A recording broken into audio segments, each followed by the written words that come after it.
الحمد للہ وکفا والصلاة والسلام علی عباده الذین اصطفى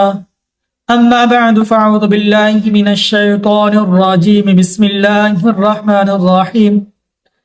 لا يموت عبد يشهد ان لا اله الا اللہ وان رسول اللہ يرجع ذلك الى قلب موقن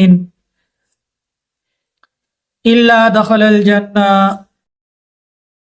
وفی روایت غفر اللہ له صدق اللہ العظیم۔ محترم ناظرین اکرام، میرے اور آپ کے پیارے آقا مدنی کریم علی نبینا علیہ الصلوۃ والسلام نے بہت ہی پیارا ارشاد فرمایا۔ آپ علیہ الصلوۃ والسلام نے ارشاد فرمایا کہ جو شخص اس حال میں مرے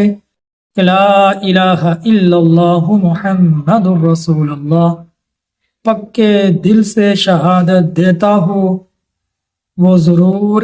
جنت میں جائے گا۔ دوسری روایت میں ہے کہ اس کی ضرور مغفرت کر دی جائے گی۔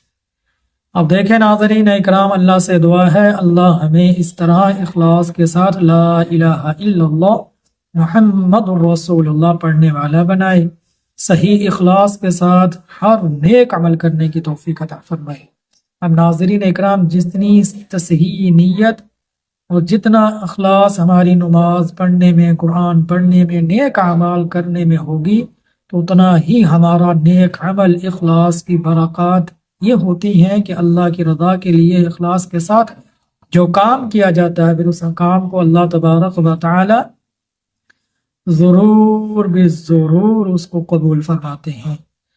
تو اس لیے اخلاص کی بہت ساری برکات ہیں،